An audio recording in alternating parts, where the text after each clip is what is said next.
Prime time for crime time.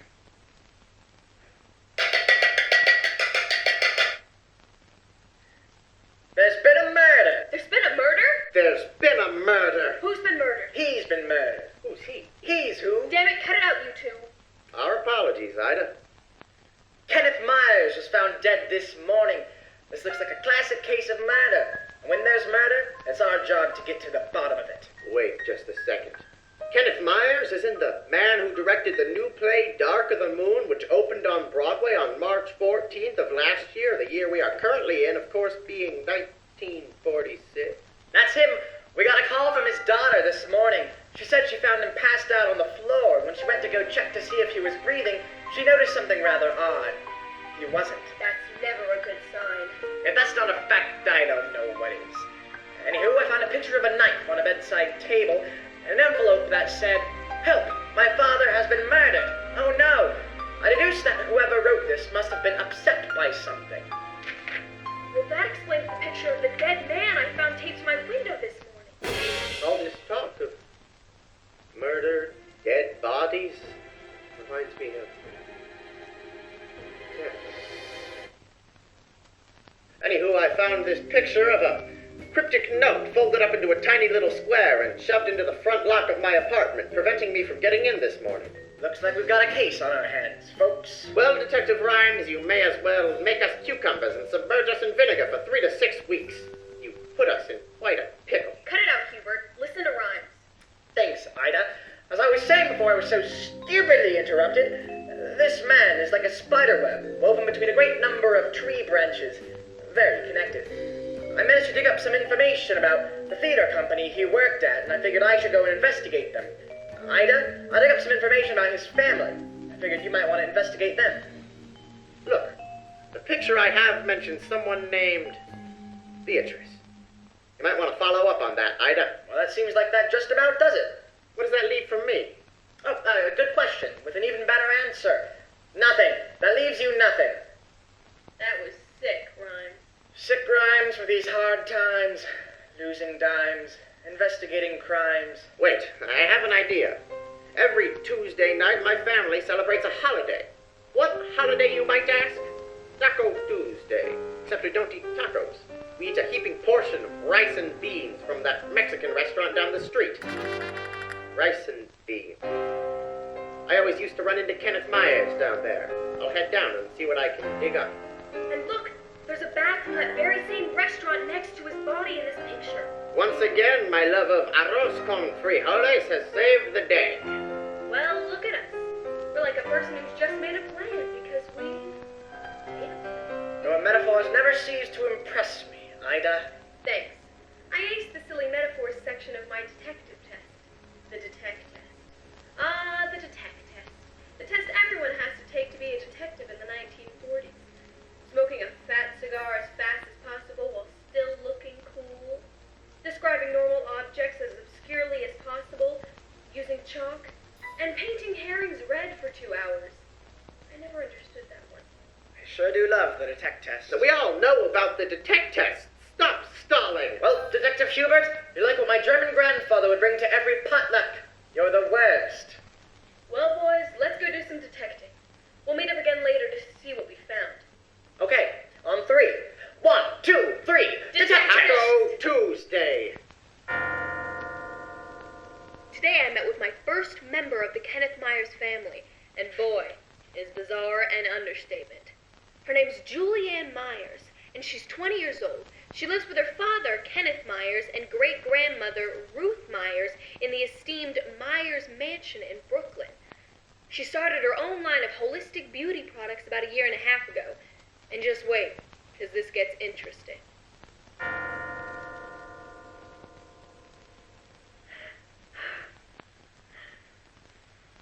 sorry. As you can imagine, this is a difficult time for me. Here I was, slaving away over my holistic beauty line, Myers Cure Magique, when... Papa is no more. He truly was the best father a girl could ask for. I mean, he helped me to start my beauty line, not to mention provided me with quite a comfortable living. Now, Julianne, what was your last interaction with your father like? Well, theater at around 7.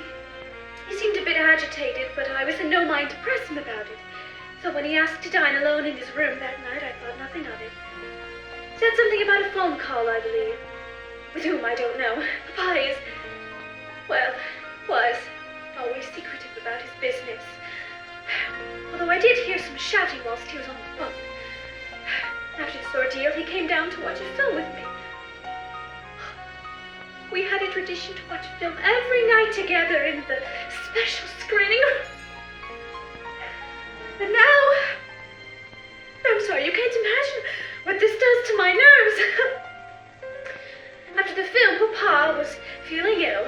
He was easily strained by his work, you see. So he went to get some shut-eye. He would spend hours in his rooms, writing scripts and notes, piles and piles of notes for his actors. I mean, it seemed the man would write notes about almost everything that popped into his mind. Oftentimes he would come from the theater late. He was a perfectionist.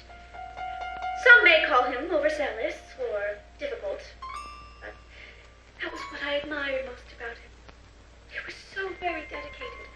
That is why he is as successful as he was.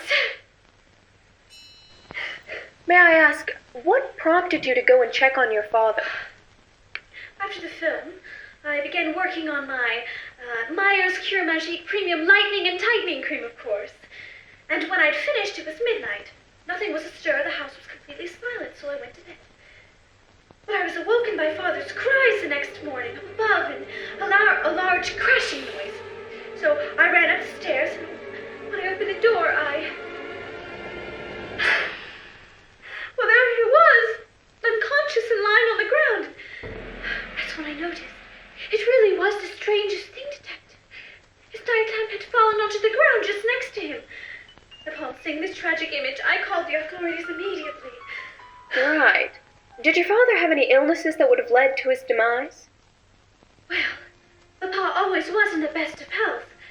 But then I thought, Papa's grandmother has a rare genetic condition that only showed itself later on in life. Perhaps Papa suffered from the same disease, and that's what led to his demise. I do hope that's what it was. You don't think Papa could have been murdered, do you? Who could possibly want to hurt Papa? Sorry, you'll have to excuse me. I'm suddenly feeling a bit ill. Too many sweets, I suppose. Just promise me this one thing. You'll get justice for my Papa!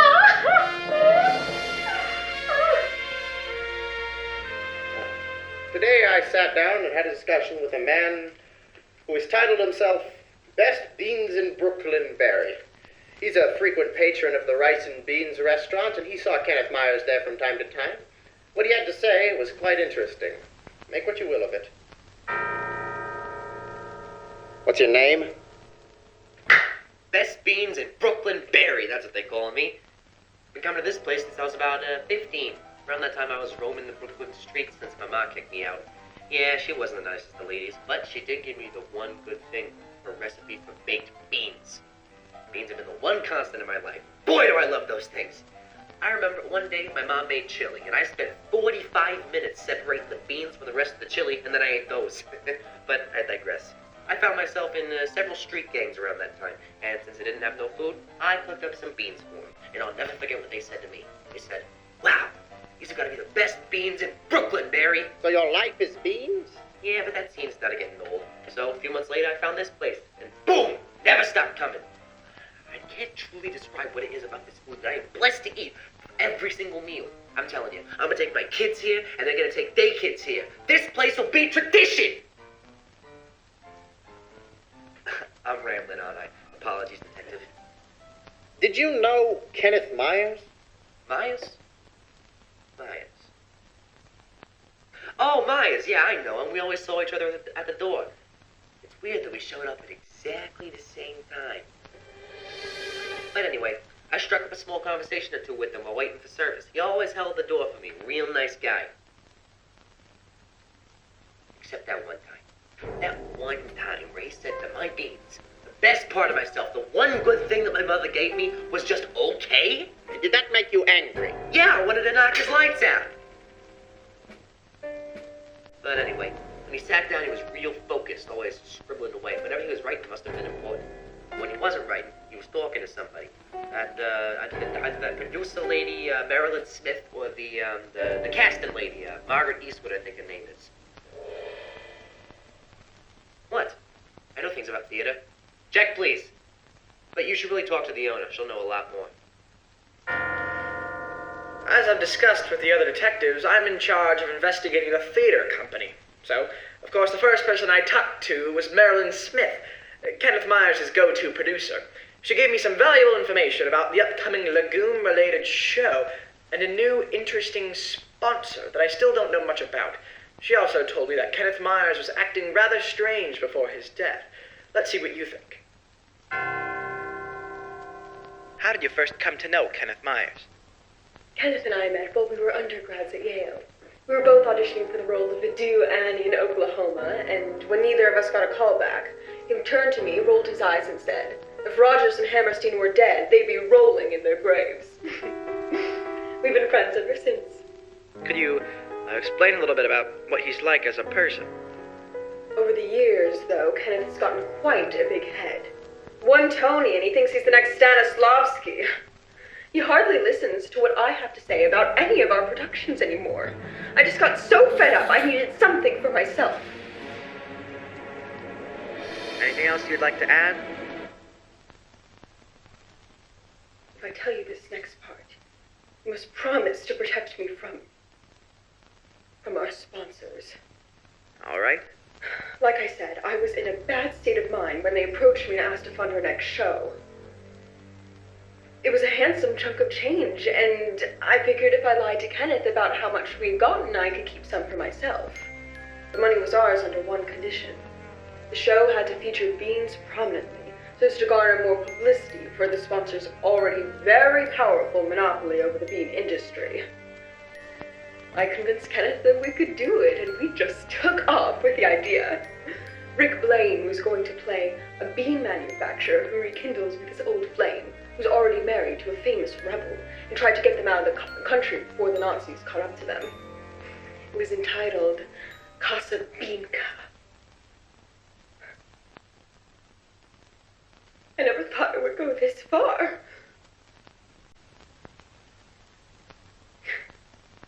And that's all I know. I'm so sorry I couldn't be of any more help. Despite whatever jealousies I might have, Kenneth was a true star, and I miss him dearly. I know you're already talking to members of the cast and crew, but if I were you, I might speak to Steve, the janitor, next. He tends to overhear a lot of gossip. Thank you for your time. Well, gang, it's been quite a day. Gang? Where? Hubert, sometimes it's better to keep your big mouth shut. Whoopsies, it won't happen again, Ida. Just remember what we talked about before, Hubert. We've got a big day tomorrow. Make sure to get lots of rest. This mystery is like the Earth, and today we laid out a solid map of the crust, like cartographers. Tomorrow we take after Jules Verne, delving to the center of it.